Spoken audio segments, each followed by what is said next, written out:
द्रव्य से शरीर से चलता रहता है और मन से भी चलता रहता है। वैसे मनुष्य को बहुत से विद्वानों ने, महापुरुषों ने यात्री के रूप में स्वीकार किया है। ये अनंत संसार में यात्रा करते करते इसने अपने लक्ष्य को प्राप्त करना, यात्री। अगर हम मुसाफिर हैं, अगर हम यात्री हैं, अगर इस दुनिया के अंदर चल रहे हैं, तो हमारे लिए मार्ग बहुत महत्वपूर्ण है कि चलने के लिए मार्ग चाहिए। और चलेगा तो मार्ग होगा या बनाएगा, मार्ग के बिना तो चल नहीं सकते।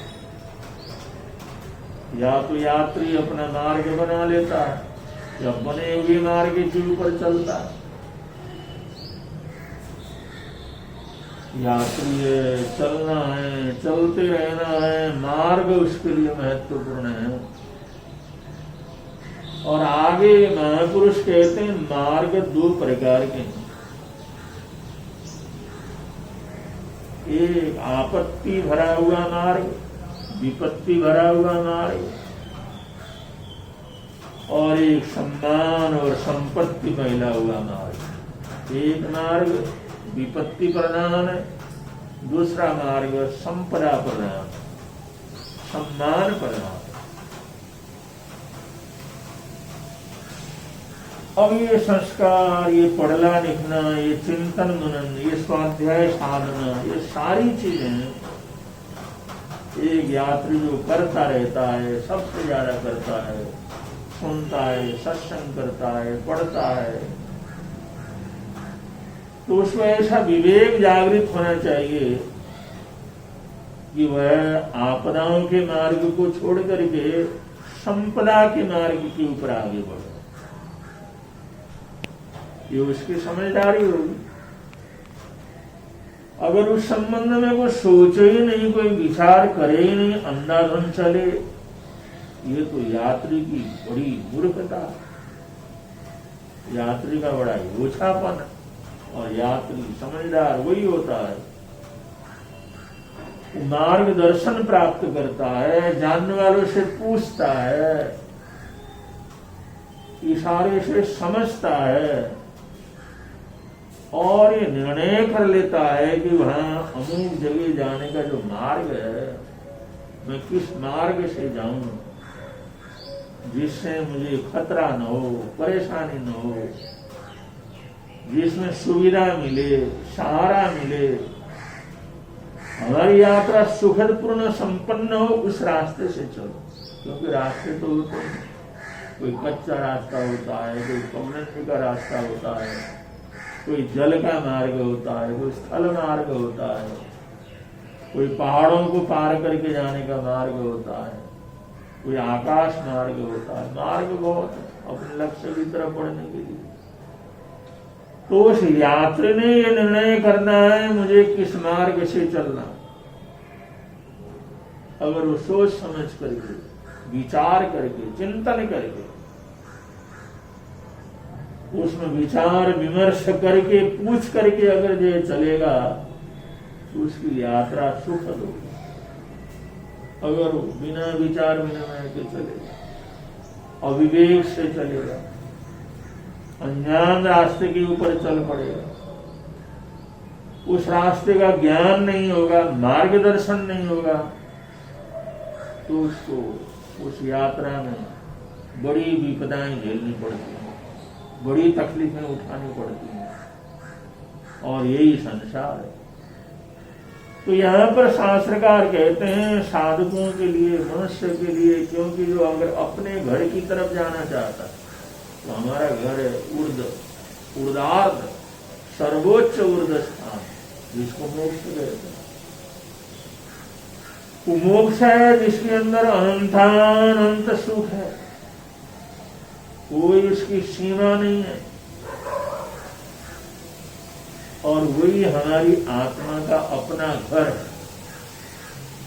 जब तक वहां नहीं पहुंचे तब तक इस जीवात्मा को शांति नहीं मिल सकती। ये आत्मा, ये जीव, ये प्राणी कभी सुख शांति से रह नहीं सकता जब तक अपने घर तक नहीं पहुंचे। और समझदार तो पहुंचने के लिए जो मार्ग है, उस विषम मार्ग को छोड़ करके अच्छे मार्ग से चलते हैं। लेकिन बहुत से लोग वहां पहुंचने के लिए विषम मार्ग से चलते हैं, तो उनको तो और ज्यादा कष्ट उठाने पड़ते हैं और बहुत बार भटकाव होता है।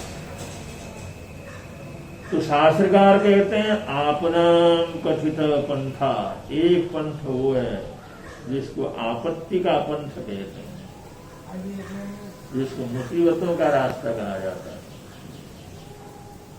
वह है इंद्रियाणाम असंयम, इंद्रियों का असंयम होना।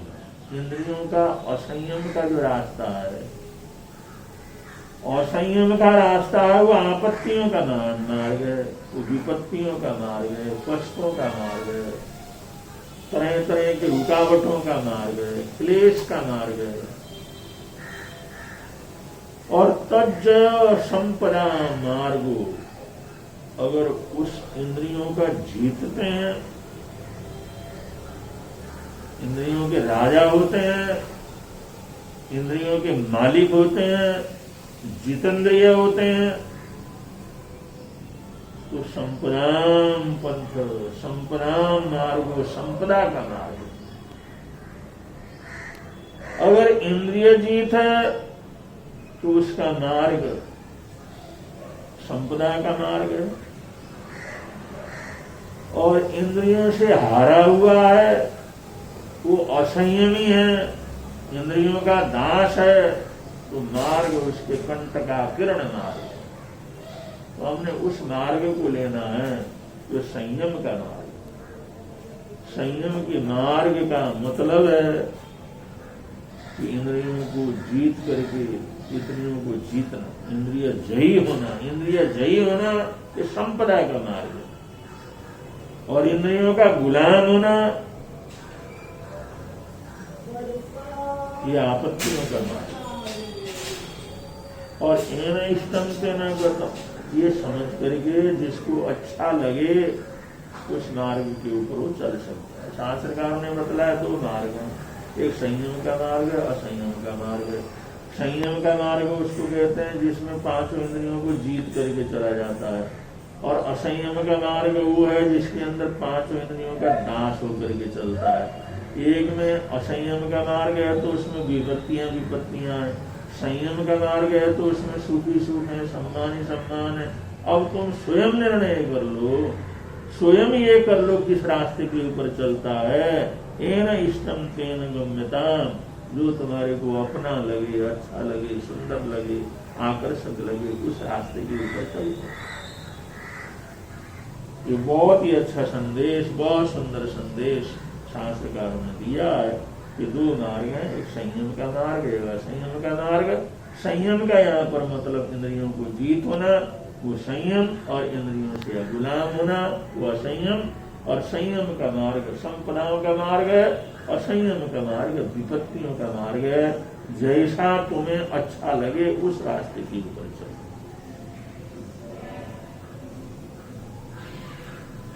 अब ये तो हम जानते ही हैं, देखते ही हैं, असंयम के मार्ग में इंद्रियों को अगर कोई जीतता नहीं है, इंद्रियों का दास है, तो उसको बड़ी गुलामी और मृत्यु तक मिल जाती है। जैसे उदाहरण के तौर पर, जैसे श्रोतेंद्रिय है, चक्षु इंद्रिय है, घ्राणेन्द्रिय है, रसेंद्रिय है, ऐसे समकक्ष जो जीव हैं उनका ही उदाहरण हम लें। सर्प को कान होते हैं, मृग को कान होते हैं, और ये लोग कान के विषयों के गुलाम होते हैं।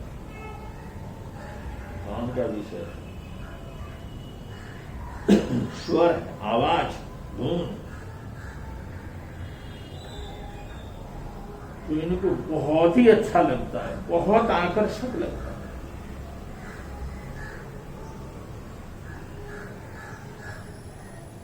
कोई बीन बजाता है, कोई मुरली बजाता है, तो ऐसी स्वर लहरी को निकालता है। और सर्प है, सर्प की गति भी होती है, जंगलों के अंदर रहता है, बिलों में रहता है, सुरक्षित होकर के रहता है। जल्दी जल्दी सांपों के नजदीक कोई जा भी नहीं सकता, और जल्दी जल्दी उनको पकड़ भी नहीं सकता, उनका रफ्तार भी खूब होता है। ऐसे मृग का रफ्तार भी इतना होता है, एक बार तो शेर भी उसके पीछे भागते भागते थक जाता है, और फिर मायाचारी से उसको पकड़ता है, छल से पकड़ता है।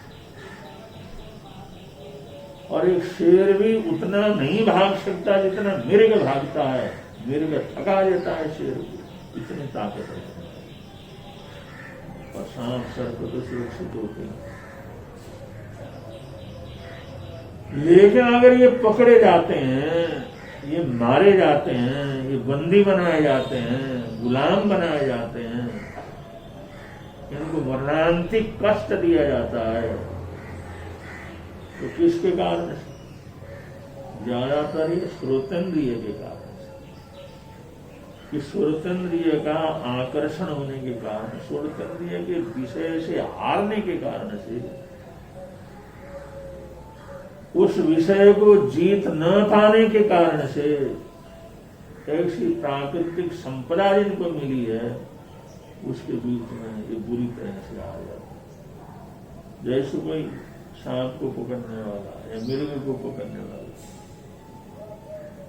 तो ऐसा बीन बजाता है, आवाज करता है, सुर लहरी को निकालता है, जंगल में जाकर के बैठता है। वहां उसने सारे के सारे इंतजाम किए होते हैं उन पशुओं को मारने के लिए, उनको बंदी बनाने के लिए, जाल फैलाया हुआ रहता, टोकरे रखे हुए, एक झटके के साथ वो बंदी बन जाते हैं, टोकरे के अंदर आ जाते हैं। लेकिन वो तो कहाँ है ये भी पता नहीं, कौन सी गुफा में ये भी पता नहीं, कौन से बील के अंदर कोई है ये भी पता नहीं। वो उन पशुओं का शिकार करने वाला, उनको मारने वाला, आखेट करने वाला, जो आखेट है, शिकारी है, उसको पता नहीं रहता। उसको ये पता रहता है यहाँ इस इलाके में ये जीव है जिनको मैंने पकड़ा। अब सर्प को पकड़ना है या मृग को पकड़ना है तो जाकर के बीन बजाता है, वहां पर अपनी तैयारी करके फिर बीन बजाना शुरू कर देता है, आवाज करना शुरू कर देता है। वो आवाज इतनी सुरीली होती है, और ये सर्प के कान में जिस समय पड़ता है, सर्प जिस समय सुनता है, मिल जाता उस आकर्षण, इस स्वर लहरी से मिलूं, इस स्वर लहरी के साथ संपर्क करूं, इन स्वर लहरियों को छूं, इसका आनंद लूं, उसके लिए बील से निकल कर गया, सुरक्षित बीलों से, पत्थर के अंदर बील है, गुफाओं के नीचे बील है, उन बीलों से धीरे धीरे धीरे निकल करके सांप बाहर आ जाता। और मृग जो इधर उधर घूमने वाला है वो धीरे धीरे धीरे आवाज की तरफ कान देता देता धीरे धीरे धीरे बहेलिया के पास, उस मारने वाले शिकारी के पास पहुंच जाता है। और वो इतना धुन बजाता है, इतने तल्लीन होकर के बजाता है, इतना खुश होता है, उस बहेलिया के पास, शिकारी के पास जाकर के सिर हिलाना शुरू कर देता, वहीं पर बैठ जाता, और मृग को शिकार करने वाला व्यक्ति फंदा उसके गले में डाल देता, उस सांप को पिंजरे में बंद कर देता, बंदी बना लेता, उस आवाज को करता रहता, उस आवाज के लालच में ये बंदी हो जाते हैं, ये फंस जाते हैं, गले में फंदा डलवा लेते हैं, लेकिन भागते नहीं है, अपनी सुरक्षा के लिए भागते नहीं, क्योंकि उस विषय में आसक्त है। अब इतने आसक्त हैं कि उसको छोड़ते नहीं है, तो ऐसे वो हमेशा हमेशा के लिए बंदी हो जाता, मौत के मुंह में पहुंच जाता, मारे जाते, उनका मांसाहारी वितरण करके खा जाता। तो ये दुर्गति अगर शेर तक को थकाने वाले मृग की हुई तो किसकी वजह से? श्रोतेंद्रिय के विषय में उसको न जीतने की वजह से, उससे हारने की वजह से, उस स्वर लहरी का गुलाम होने की वजह से। और हम देखते हैं जैसे शाम होता है, कोई लाइट जलती है, उसमें इतने कीड़े, इतने पतंगे आते हैं, और वो बल्ब इतना गर्म होता है, आदमी उसको छू नहीं सकता, जलता हुआ रहता है, उसमें कोई तिनका पड़ जाता है तो सड़ जाता है, जाजल्यमान होता है। वो बिजली की अग्नि से, बिजली के प्रकाश से इतना गर्म हो जाता है, उस गर्म तावे के ऊपर, उस बल्ब के ऊपर, उस खाने के ऊपर हजारों लाखों पतंगे उड़ सकते हैं, जो आकाश में घूम सकते हैं, इधर से उधर जा सकते हैं, कहीं नहीं जाते। जहां ऐसी बिजली जल रही है, जहां ऐसी मौत जो है मंडरा रही है, वहां आते हैं और एक एक करके जा करके उस बल्ब के पास अपने आप को छुआते हैं, ठोकर मारते हैं, और जहां से भी छूते हैं वहीं से घायल हो जाते हैं। उनके सिंग टूट जाते हैं, उनके पैर जल जाते हैं, उनके हाथ जल जाते हैं, उनके पर जल जाते हैं, उनका मुंह जल जाता है। एक बार नहीं 10 बार जलता रहता है। वो जलने के बावजूद भी उसी तरफ जाते रहते हैं और वो जल जल करके अपने जीवन को समाप्त कर देते हैं। ये दृश्य कोई भी ऐसी जो लाइट है, बड़ी लाइट है, उस लाइट के नीचे जाकर के देख सकते हैं कितने जीव जंतु मर जाते हैं और उसमें जल जल करके नीचे गिरते हैं, भस्म हो जाते हैं, नष्ट हो जाते हैं, तड़पते तड़पते मर जाते हैं। फिर चिड़िया वगैरह दूसरे जीव जंतु आते हैं, उसको खा जाते हैं। ये इंद्रियों की आसक्ति को न जीतने का परिणाम। और मनुष्य भी अगर जो इंद्रिय जीत नहीं है तो कभी आवाज के चक्कर में, कभी दृश्य के चक्कर में, कभी सुगंध दुर्गंध के चक्कर में, कभी अच्छे आकर्षक स्पर्श के चक्कर में, वो भी संसार भर के अंदर घूमता हुआ अपने जीवन को पूरी तरह से बर्बाद कर देता। तो शास्त्रकार यहाँ पर कहते हैं एक मार्ग इंद्रिय संयम का मार्ग है और एक मार्ग असंयम का मार्ग है। संयम के मार्ग के ऊपर चलते हैं तो जीवन सुखी हो जाता है, और असंयम के पद के ऊपर अगर चलते हैं तो कदम कदम के ऊपर अनेक विपदाएं हमारे सामने आने वाली है। तो ऐसे शास्त्रकारों ने यहाँ पर ये मार्गदर्शन दिया। और वैसे हमारे जो बहुत पुराने सिद्धांत हैं, उस जमाने में जब सारे देश में अमन चैन का वातावरण था, लोग अत्यंत सरल थे, वो देव गुरु धर्म की आज्ञा को अपना प्राणों की आहुति दे करके भी यह बचा लेते थे, मान सम्मान करते थे।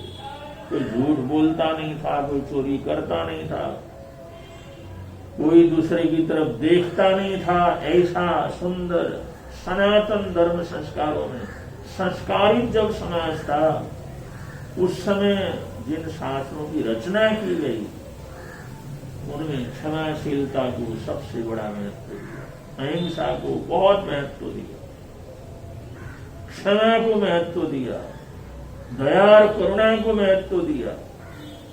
कोई भी क्षमा मांगे तो उसको क्षमा कर डालो, क्योंकि उस तरह का वातावरण, उस तरह के अच्छे लोग। लेकिन आज हम समाज में देखते हैं, आज उन शास्त्रीय सिद्धांतों का जो उस जमाने में जो श्रेष्ठ समाज था, उस समय जो संस्कारित करने के लिए बनाए गए थे, आज के जमाने में वो कामयाब नहीं दिखते। क्योंकि आज लोग जो सज्जन हैं, जो सत्य बोलने वाले हैं, जो अहिंसक हैं, जिन्होंने जिंदगी में किसी चीटी तक को नहीं मारा, किसी पक्षी तक को नहीं मारा, उन्हीं लोगों को बुरी तरह से घायल कर दिया जाता है, उन्हीं लोगों की चीजों को छीना जाता है,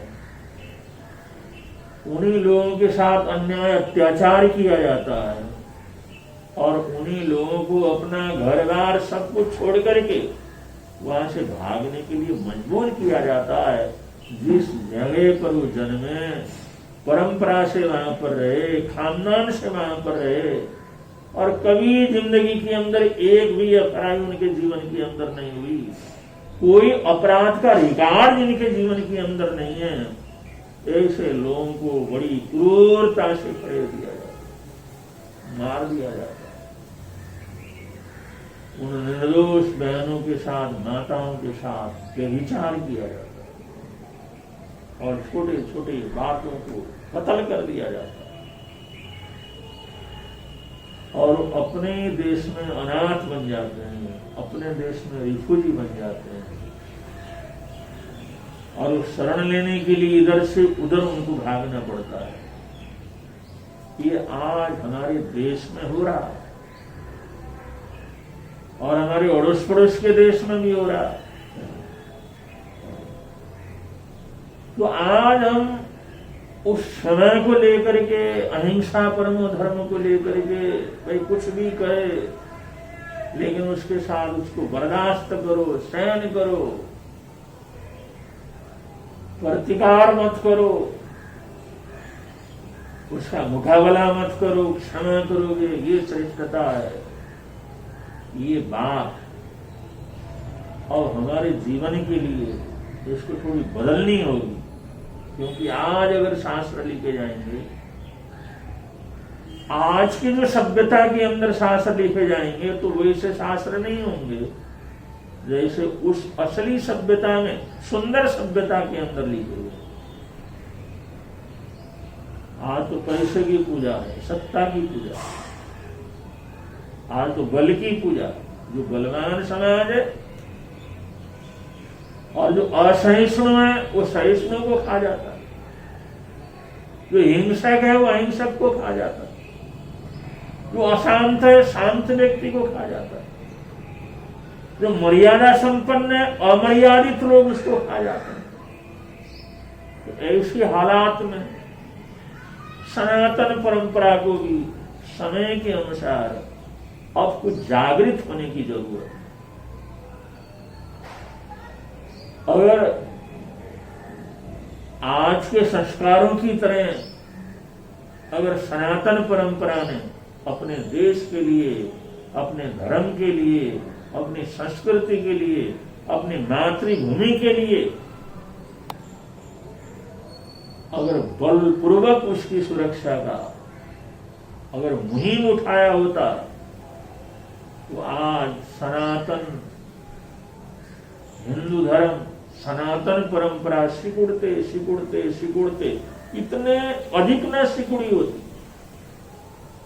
कहा अफगानिस्तान के अंदर एक से बढ़कर के हिंदू मंदिर हैं, देवी देवताओं के मंदिर हैं, बड़े से मंदिर हैं, लेकिन कहा अफगानिस्तान से सिकुड़ते सिकुड़ते कहां पहुंच गए, पूर्व दिशा के अंदर सिकुड़ते सिकुड़ते कहां पहुंच गए। तो जनमानस में वो आदर्श रहे और अपने आदर्शों का उन लोगों ने फायदा उठाया जो असहिष्णु थे, क्रूर थे, उन्हें हमारी अहिंसा का फायदा उठाया। जो असहनशील थे, हमारी सहनशीलता का उन्हें फायदा उठाया। जो अशांत लोग थे, वो शांति प्रिय लोगों के शांति का फायदा उठाया और उनके जीवन को, उनकी संस्कृति को, उनकी पद्धति को, उनकी परंपरा को इस तरह से नुकसान पहुंचाया। जो अरबों की संख्या में थे वो कुछ करोड़ों के अंदर आकर के सिमट गए और लगातार ये अन्याय अत्याचार चल रहा है। और ऐसी स्थिति में एक समाज में जागृति आना बहुत जरूरी है, समाज को सोचना बहुत जरूरी है, एक अपने संस्कारों को तेजस्वी बनाना जरूरी है कि अगर हम अचानक कहीं पर हमारे ऊपर कोई अन्याय होता है, हमारे ऊपर अत्याचार होता है, हमारे ऊपर द्रोह होता है, तो कम से कम वहां पर तत्कालीन समय के अंदर हम उसका मुकाबला तो कर सके, वहां पर अपनी सुरक्षा तो कर सके, अगले को रोकने का प्रयत्न तो कर सके। अगर ऐसे समय पर हम ये सोचेंगे कोई सरकार आकर के बचाएगी, कोई पुलिस आकर के बचाएगा, कोई संस्थाएं आकर के बचाएंगी, कोई कानून कायदा आकर के बचाएगा, ये हमारा सबसे बड़ा अज्ञान, ये हमारी सबसे बड़ी नासमझी